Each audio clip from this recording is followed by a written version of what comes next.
our memories. Join us. Together, we will defeat Galactus and save all reality!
hero has arrived on the island. Could it be? It's me, the one and only. Well, I'll give you this. You sure know how to make an entrance. Haha, very funny. Want to tell the folks at home what we're doing here? Celebrating the holidays and stuff. Someone really needs to stop that guy. You can handle that part. Oh, wow, this one's for you. Oh, thank you. You shouldn't have.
Here to defend our reality. High above this strange land is where we'll prepare to stand against him. Galactus, the devourer of worlds. We must remember who we are. Storm, Iron Man, Mystique, Doctor Doom, She-Hulk, Wolverine, and I am Groot, indeed. Our greatest war begins here. Now, we will explore this land, regain our powers, and reclaim our memories. Join us. Together, we will defeat Galactus and save all reality!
left on the island. Could it be?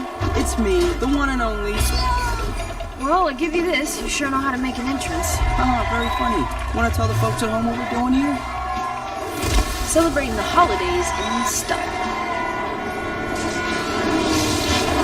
Someone really needs to stop that guy. You can handle that part. Oh, wow, this one's for you. Oh, thank you. You shouldn't have.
Here to defend our reality. High above this strange land is where we'll prepare to stand against him.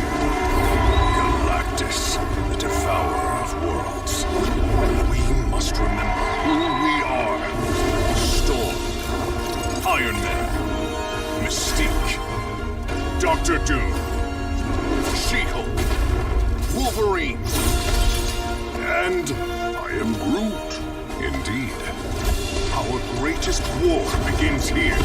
Now, we will explore this land, regain our powers, and reclaim our memories. Join us. Together, we will defeat Galactus and save all reality!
has arrived on the island. Could it be? It's me, the one and only. Well, I'll give you this. You sure know how to make an entrance. Haha, very funny. Want to tell the folks at home what we're doing here?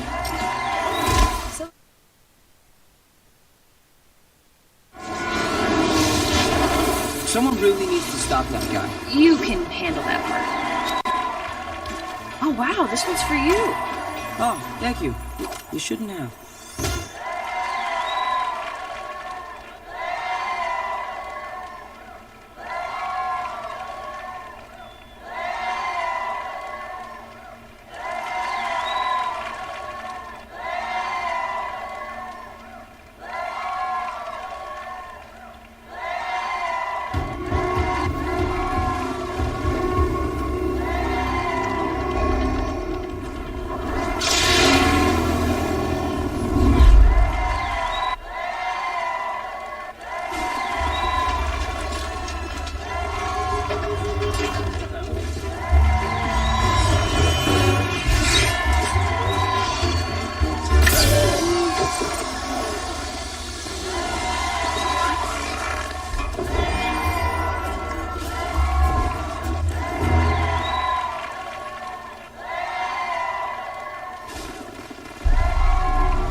Here to defend our reality. High above this strange land is where we'll prepare to stand against him. Galactus, the devourer of worlds. We must remember who we are. Storm, Iron Man, Mystique, Doctor Doom, She-Hulk, Wolverine, and I am Groot. Indeed.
Another hero has arrived on the island.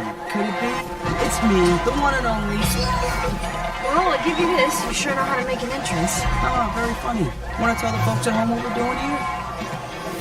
Celebrating the holidays in style. Someone really needs to stop that guy. You can handle that part. Oh, wow, this one's for you. Oh, thank you. You shouldn't have.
But I know I brought these mighty warriors here to defend our reality.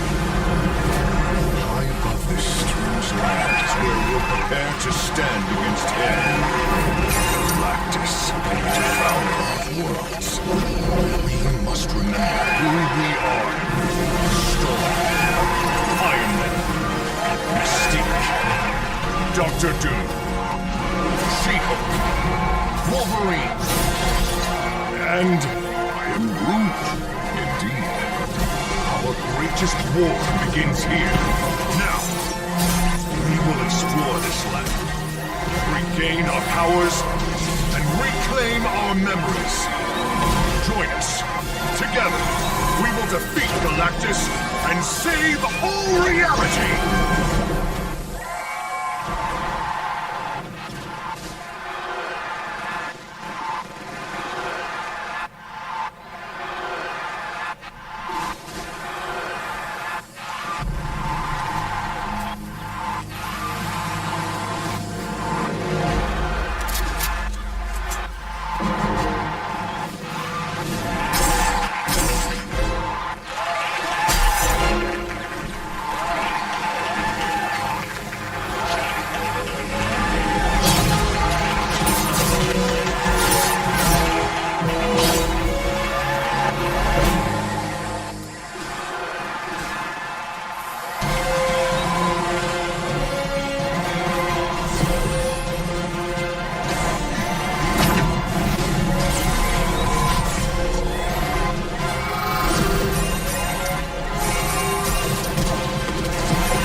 Could it be? It's me, the one and only. Well, I give you this. You sure know how to make an entrance. Ah, very funny. Want to tell the folks at home what we're doing here? Celebrating the holidays in style. Someone really needs to stop that guy. You can handle that part. Oh, wow, this one's for you. Oh, thank you. You shouldn't have.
Worlds.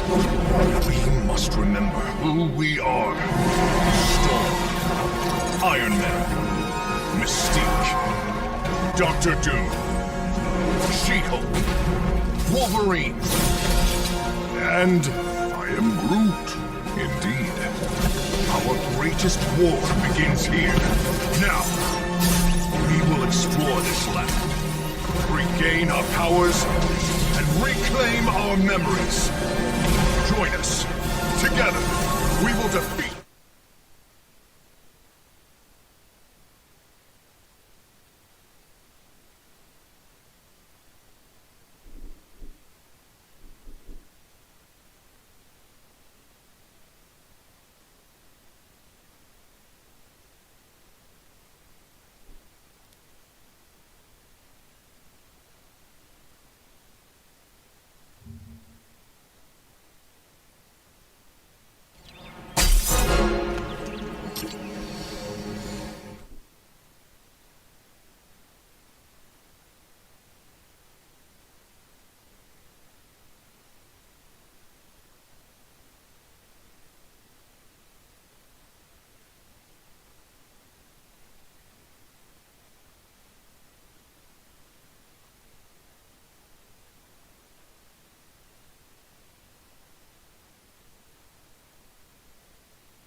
idiots. So many people are idiots. The fact that Las Vegas exists proves my point. You see, casinos are like your pastor. They promise you happiness, but end up taking advantage of you. Just take a look around. Giant water fountains, the Eiffel Tower, hookers that can pass as people. How do you think they can afford this shit? By selling tickets to the buffet?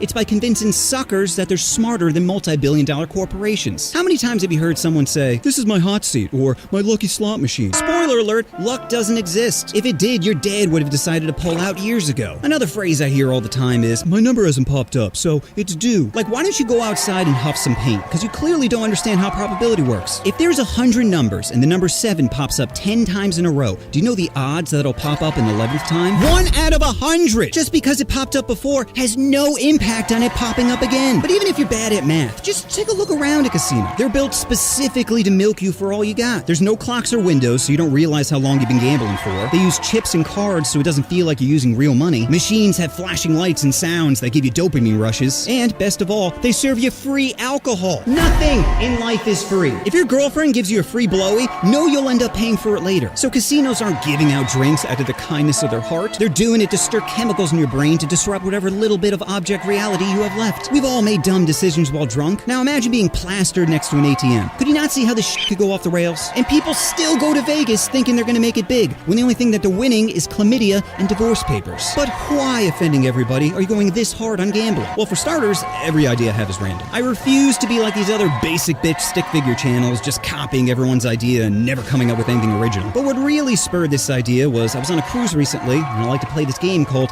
Find a Pathetic Person. It's not what you think. It's where I walk around a casino trying to find the most pathetic person. Oh, that's exactly what you thought? Okay, I'm glad we're both on the same page. Anyway, I ended up bumping into a guy who said he loved to gamble, and I'm trying my hardest not to question his intelligence. He was wearing a Nikocado avocado shirt, so things were looking a little bleak in the IP department. But trying to be objective, I decided to hear him out. I said, "Why do you feel like you'd win in a casino?" And he said, "Oh, well, it depends on which game you play." I'm like, "Okay, what game do you play?" He said, "Oh, I'm really good at blackjack."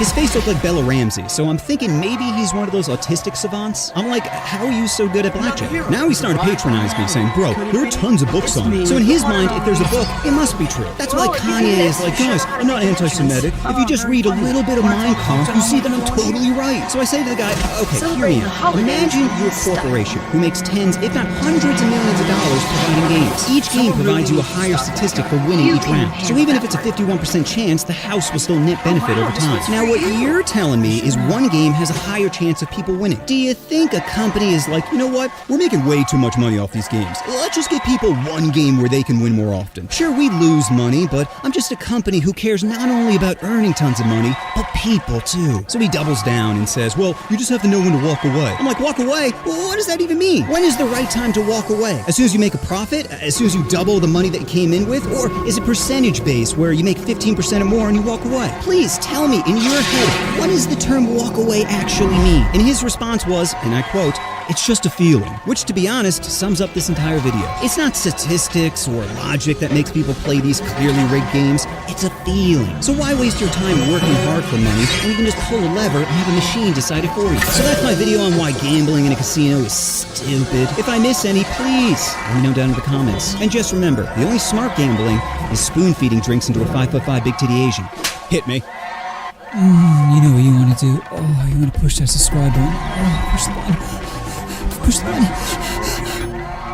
Restaurants are filthy, and just like going ass to mouth, it's best not to think about it. When I was a teenager, I worked at IHOP, and almost every aspect of it was repulsive. Let's start with the obvious. No one ever washed their hands. No one. Anytime the servers or cooks would get their paws dirty, they just wipe it on their aprons. And do you think these people are doing laundry every day? No. Most of them just threw their aprons in the back at the end of their shift. So that butter stain you see is probably from months ago. And you might think, oh well, at least the servers aren't touching your food. Well, not if you ordered a salad. You see, the salad never had tongs in it, so everyone would just take a fistful in their grimy mitts and just throw it in a bowl. But the salad was probably safer to eat than the fish. You see, food was almost never rotated, and the fish was the first to go bad. And the owners were greedy assholes who never throw anything away. So when they realized the fish was spoiled, they just tell the servers to push it. Meaning everything on the specialty menu was really just a cheap way to get food poisoning. Oh, but who goes to IHOP and orders the salad or fish? I just eat pancakes. How bad could pancakes be? Well, they were fine, but the syrups weren't. Take a look at any table, and you'll see 4 kinds of syrup, which are always mysteriously full. That's because at the end of each shift, the servers would combine them. meaning every syrup is just a combination of fresh syrup on top of old ones. But what if I ordered meat? Like, how disgusting could steak or eggs be? Well, ignoring what I said before about the cooks not wearing gloves, there was also no AC in the back, so the cooks would be dripping sweat all over the food, making it so everything was high in sodium, if you catch my drift. Even if you get lucky and order something that won't get you sick, everything you touch is filthy. If you look around, the combos will be wiping down tables with a dirty rag they use to clean everything. The same rag used to clean your table is the same they used to clean the bathroom. You're over here resting your fork on it. But the front of the restaurant wasn't nearly as filthy as the back. Like Andrew Tate, we also had a huge rat problem. There were traps scattered around, and every once in a while we'd find a fat boy stuck in one. Worst part was, almost nobody ever checked it. So there'd just be dead rats stuck behind a deep fryer for months. It really added to that pancake aroma, you know? Most of these problems were due to the owners, who were father and son that I just found out recently are being sued for not paying their workers. You see, what they would do is change the time you clocked in and out, effectively stealing money from the poorest people possible. So obviously both of them were massive a-holes, but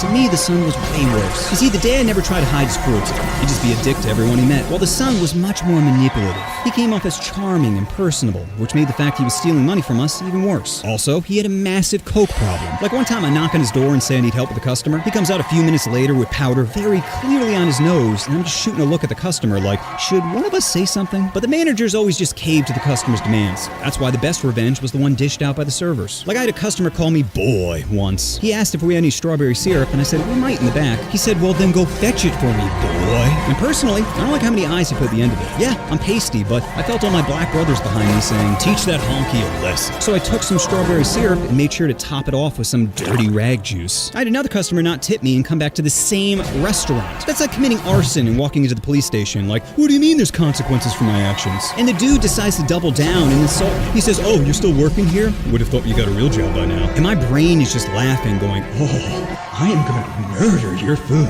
The dude ordered a salad as an appetizer, and I just tossed his tomatoes right on the ground, right after manhandling all of his lettuce. The best part was, after he was finished, he said the salad was quite tasty. But even if you don't piss off a server, it's risky sending food back in a restaurant. Like the first time might be okay, but if you send food back again, you don't be surprised if it's no longer edible. I had a customer say his steak was too rare and sent it back to the kitchen. The cook was upset, but he threw it back on the stove and cooked it for a little longer. I take it back out to the customer, who says now it's too well done and demands another steak. I remember just looking at him like, you don't want to do this, man. But some people just dig their own graves. So I go back into the kitchen and tell the cook he wants another steak. He's like, oh, he wants another one? How about this one? And then just throws the steak on the ground. How about this steak? You think he wants this one? Starts pushing around with his foot. I'm like, I didn't see anything. 10 minutes later, I come back and he hands me a plate saying, tell him I made this extra special. And I remember just being repulsed as I handed it to the unsuspecting customer, trying not to make eye contact as he takes his first bite. The ultimate takeaway you should get from this video is never mess with someone that prepares your food. It's not worth it. Best case scenario, they learn a lesson.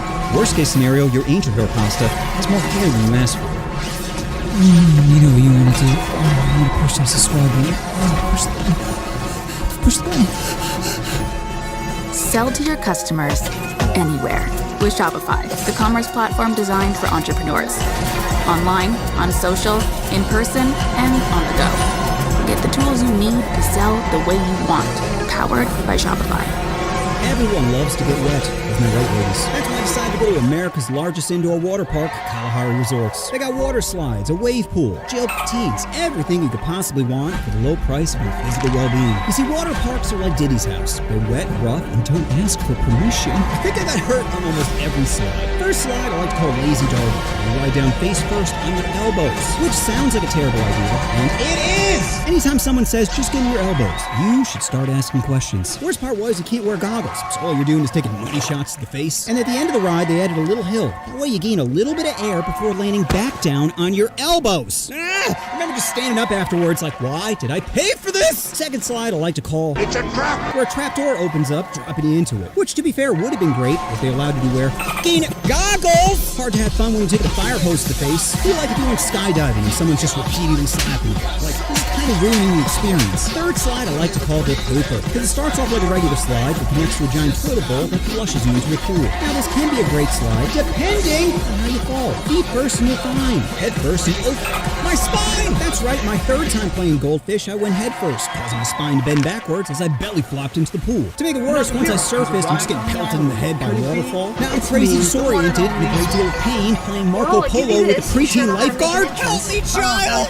Fourth slide, I like to call daddy issues. Because at first it seems like a fun ride, but so only ruins your life. Every time I hopped on that, she'd claw at my back. As a horned up teen, I just kept getting back on, saying, this time will be different. This slide I like to call surprise trans, where everything's going great until they get real pain. You see, this slide leads to a 7-foot pool where you gotta swing your way to the exit. No big deal, right? Wrong. Because the pool goes from 7 to 4 feet with no warning. It's not a progressive gradient either, just a surprise concrete stair. But damn, I didn't realize you had an Adam's apple. Sixth slide I like to call the tease. It's right next to surprise trans, which makes you think you're gonna land in a 7-foot pool. Nope, it's 3 feet max. So after landing, I go to stand up and slam my shin against the ground. I'm like, mother of tits. That's why I decided to take a break and go to the wave pool. Now, when I say wave pool, what do you think of? Is it waves? Not this one. Ripples, sure, but waves? No. It felt more like being in a bathtub with your autistic cousin. Only with less piss. They should have called it the Kai Cenat, because it was a little bitch. Like, get it together and start drowning some toddlers. Part of the excitement is trying to save small children. Billy, grab on! Billy! Then I went to the floating basketball hoops, which had a huge sign that said no dunking, which was just ridiculous. First off, everyone there was white, so I don't think it'd be a problem. Plus, we're in a pool. I mean, talk about black people kryptonite. Anyway, I'm playing for a bit until a child starts splashing me. I politely asked him to stop, but like your FAP sessions, he kept going. So I did the only logical thing and spiked a ball in his face. He starts crying and I start laughing, saying, what did you learn? Unfortunately, he didn't stop crying, and the preteen lifeguard whistles for me to get out of the pool. As I'm exiting, I'm confronted by the kid's 15-year-old brother who starts threatening me, saying, yo, that's my brother you hit. And I'm like, maybe you should play better defense. Now, before I get butthurt comments of, how could you hit a child? The balls are made out of foam, okay? How much damage could I possibly have done? Besides, you should never f with someone bigger than you. If Rihanna learned that lesson, that kid can too. Anyway, I was getting tired of children, so I went to the adults only section called The Grotto. And this area was nice. It had mood lighting, a swim-up bar, and best of all, no children! Only problem was there was almost no one there. So I'm chit-chatting with the bartender for a bit until two fine honeys enter the pool. One had a cheetah print bikini on, and my Johnson's like, time to make this kitty purr. So I approached them, and it could not have gone worse. After introducing myself, the cheetah print girl says, so who did you come here with? No one? So you came to a water park alone? Well, I just moved here. So you don't have any friends? Well, some people I met. Really? Then where are they? Well, I felt a little presumptuous to invite them to a place where they gotta be half naked. Sounds like you don't have any friends. Well, just like you are making it easy. Who are you calling a bitch, you loser? That's when I decided to be the bigger person and walk away.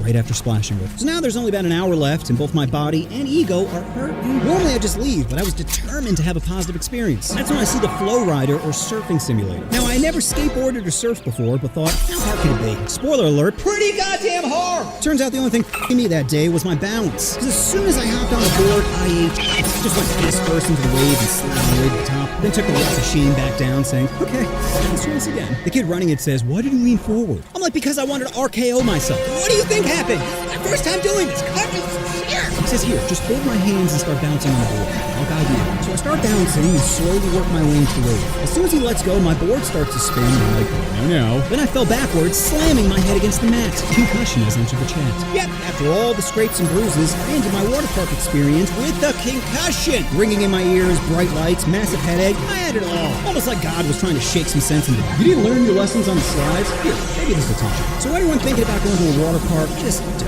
Because water parks are like road trips with your uncle. Sounds like a fun time until they start beating your meat.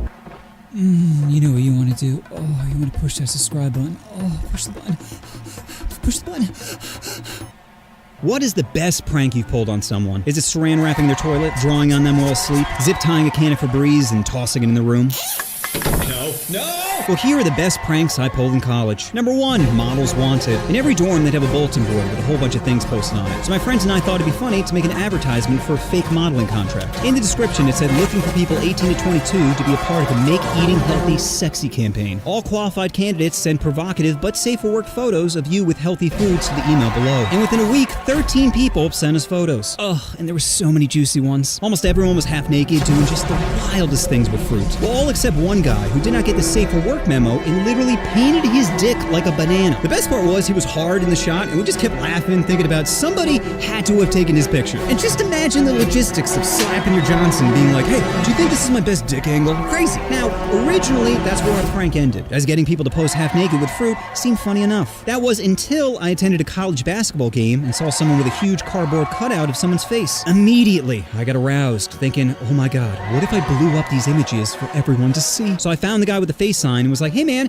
how did you do that? He's like, oh, it's real simple. You just put the picture on a USB, then take it to the FedEx in town, which has an enormous color printer. So I literally ran back to my dorm to find my homies. I'm like, guys, you need to come with me. They're like, what's up? I'm like, I found a way to make these pictures enormous. Without hesitation, my buddies are like, let's do this. So we put all the pics on a USB and head down to FedEx. I had planned to print all of them out, but each image was crazy expensive. I can't remember exactly, but I think it was somewhere around like $50 an image. So we're all like, let's just pick the funniest three, which was probably for the best, considering some of them were a little too risky. Anyway, the pics we ended up choosing were 1, a half-naked guy pouring lettuce all over himself, 2, another half-naked guy biting his lower lip while holding a pineapple in front of his junk, and 3, a girl pretending to deep throat 2 bananas while wearing a bra with watermelons on it. So we started to print them all out, which was hilarious, because the workers at the FedEx were just watching us, clearly seeing we're up to no good. Then we took the pics, traced and glued them onto cardboard and threw towels over them so people didn't know what we were holding. As I'm driving back to campus, my buddies start to get cold feet. They're like, bro, we could get in a lot of trouble for this. I'm like, relax. We'll just leave them in the center of campus with towels on them and come back and act like, oh,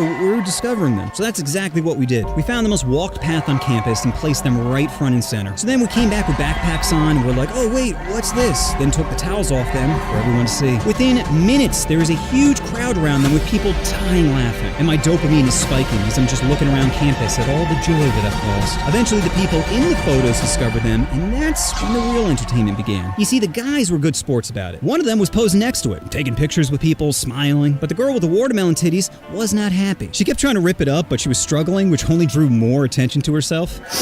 It was perfect. Prank number 2, surprise midget. One of my buddies was this massive guy named Teddy. He was 6'5", 320 pounds. Teddy was an overall sweetheart, except when it came to the topic of little people, or as they formerly used to be known as, midgets. I found this out one day while walking to class with Teddy when he gets visibly freaked out by a little person on campus. At first I thought he was kidding, like, oh yeah, she's so scary, but after a few weeks, it became obvious that he was actually afraid of little people. So of course, I had to f with him. I found the little person on campus, who was a lovely woman named Marie. I told Marie I wanted to prank my homie, and she was totally down. So much so that originally I was just gonna have her jump scare him from behind my door, but Marie is like, nah, it'd be way funnier if I jumped out from his closet. I'm like, oh shit, I like where your little mind's at. Fast forward a few days later, and we text Teddy's roommate who lets us in her place. We're all chilling in the living room until we hear Teddy coming up the stairs. I'm like, go, go, go. So Marie books into Teddy's room and hides in his closet. Teddy comes in and is like, sup guys, I didn't know you were here. I'm like, yeah, you're just about to smoke. You mind grabbing your bong? Teddy's like, hell yeah. So he goes to his room, and all we hear is, Oh wow, this one's for you. we run to his room and see Teddy has thrown a textbook so hard that it got lodged in the wall right next to the closet. We're all laughing, but Teddy is just yelling, get it out of here! And Marie, without hesitation, says, I'm coming back when you least expect it. In which Teddy replies by throwing another textbook, just narrowly missing her. So those are some of the best pranks I've had in college. If you guys have done any great pranks, please let me know down in the comments. And just remember, sometimes little people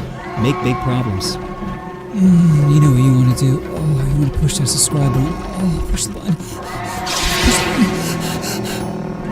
Cheating has made my life way better. When I was in elementary school, what I used to do was put my hand on my forehead and just cheat off everyone's paper. It was a simple and flawless strategy. The trick is you basically just tilt your head to the side and basically rub your forehead like you're thinking, so you're really just scoping for answers. Every once in a while, the teacher would say, everyone keep your eyes on your own paper. But even as a child, I'm like, they prove I was cheating. Now, normally, I would just do this for a few answers I wasn't sure about. But in 4th grade, we had an exam to get into the Gifted and Talented program. I had no idea what it was, but it sounded nice, so I'm like, oh, I gots to be cheating for this one. So I bribed one of my smart homies with a bag of Jolly Ranchers. I'm like, all you gotta do is keep your Scantron visible. And he's like, alright. This worked perfectly when in middle school I was accepted in the program, which was by far the greatest class I've ever taken. The structure wasn't sit there and have some middle-aged woman lecture you. No, it was, here's a problem, get together in groups, and figure out how to solve it, leading it to feel more like play and less like school. One of the assignments was develop an invention that would help mankind. And after a week of scribbling down terrible ideas, I was like, wait, I'll just do what got me here, and cheat. So I stole an idea from The Simpsons where Homer develops a chair that prevents you from falling backwards. I didn't even change the idea. I literally just drew out the same shit and had my mom make me a prototype. My teacher ended up liking the idea so much, she chose me to represent our school at an invention fair, which meant 1, I could potentially win prizes, and 2, more importantly, I get the day off of school. So I go to the fair, and it's in this beautiful,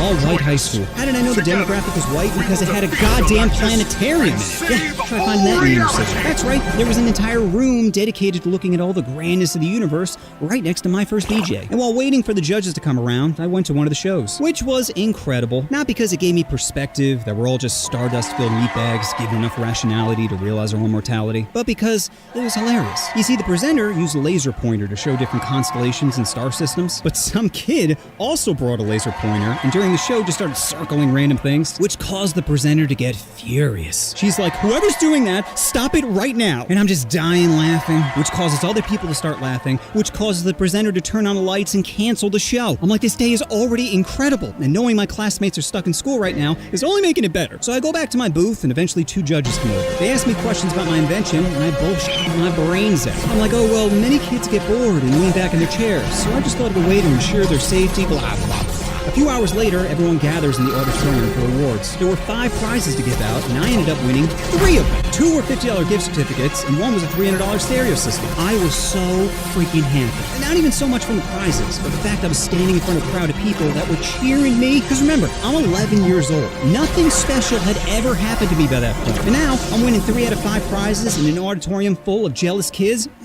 It was tasty. The only person happier than me was my mom. She damn near lost her shit when I told her on the phone. And being an entertainer, I made sure to build the excitement. I'm like, hey mom, so they just handed out prizes, and I won a $50 gift certificate. And she's like, oh, that's wonderful. I'm sorry, did I say a $50 gift certificate? I meant to say 2 $50 gift certificates. And she's like, whoa, you won 2 prizes? And I'm like, wait, did I say 2 $50 gift certificates? I meant to say 2 $50 gift certificates and a $300 stereo system. And she's like, what?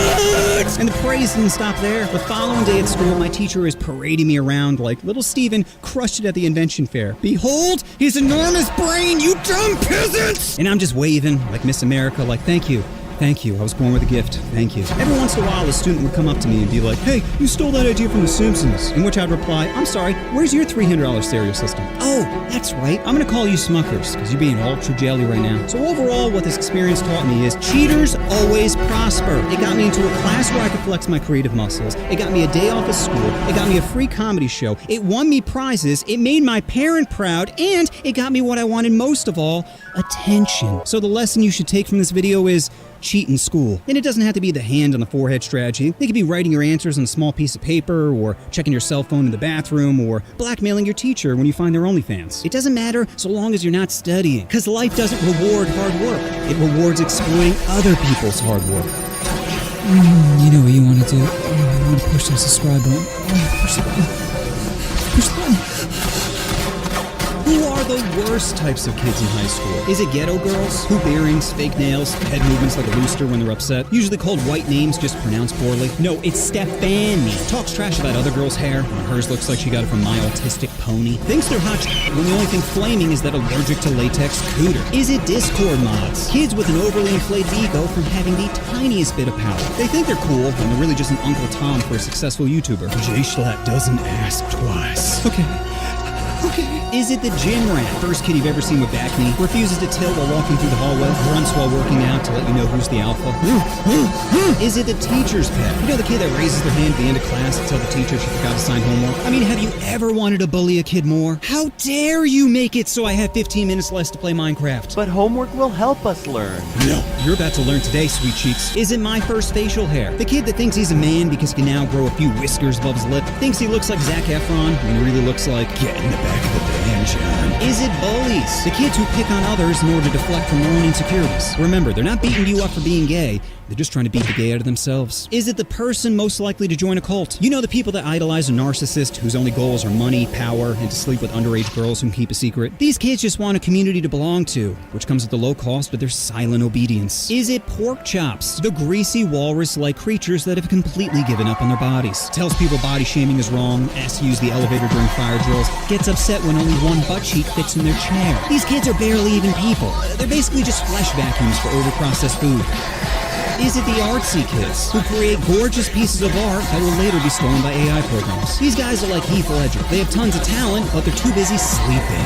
Is it the army recruit, the kid that judges what women do with their bodies while simultaneously letting the government decide what's done with his? Talks about made-up threats to our country like wokeism and CRT while disregarding the military-industrial complex. Convinces himself he's not a scared teenager who doesn't know what to do with his life. He's just looking for someone to make decisions for him. No, it's just I love America too damn much. Is it the Butterface, the girl that would be a 10 if it wasn't for that Down syndrome Bella Ramsey face? You go from hard to flaccid every time she turns around. Your guy friends bust her chops for hitting on her. The only thing you care about is busting on her chops. Is it the overachiever, the kid in multiple honor classes, sports, and clubs, also known as the kid with Asian parents? They're always studying for exams like their life depends on it, because in many ways, it does. Is it the secretly racist kids? Listens to Tucker Carlson, calls anyone that disagrees with them sheep. Favorite phrase is I'm not racist, but always mentions our culture is at stake, when what they really mean is there's a few new black people in town. What is happening to America? Is it the shy 10? The quiet girl that doesn't realize she hit the genetic lottery during puberty. Her fun bags are at max, and her trunk is so big when she sits down, she gets taller. She tends to keep to herself, which is perfect, because that means less competition. Now is the time to make offhanded comments about her appearance that will result in years, if not decades, of unresolved insecurities. Hey, your dimples are really big. Oh, really? Yeah. I mean, it's not bad, though. It's just... Lower her already low self-esteem so she feels like you're the best she can do. Is it the student who brags about sleeping with the teacher? Kids can't keep a secret, let alone one as juicy as Pork and Miss Sullivan. Now sure, she's a pedo who deserves to be tarred and feathered, but I'm not gonna tell my homie that. Why give him childhood trauma that will impact all of his future relationships when I can give him high fives instead? Is it that kid that died drinking and driving? You know the kid that used to bully you, but now everyone's pretending he's a saint? Halo around his portrait at the funeral? Really? 11 shots of Jaeger, driving 100 miles an hour with no seatbelt, and that's God's chosen child? Okay, now, like Muslims on 9/11, we gotta pretend to be sad. We're really just fighting the urge to giggle. Is it special ed kids? You know the kids that can't take a piss without biting their own tongue? They're always disrupting class at inappropriate times. Everyone, I know today is gonna be tough. Knowing Billy died in a drinking and driving accident, but it's important we get through this together. Is it the talentless influencer? The kids who have no discernible talent and just react to other people's creativity, also known as sniper wolf simps. Did I accidentally give out the home address of an individual I've convinced my fan base is trying to ruin my career? Oopsie. Is it the class clown? The kid who brings joy and laughter to an otherwise boring geometry class, willing to take all the punishment from the teacher just to entertain the masses. The OG homie who for a brief moment in time makes you forget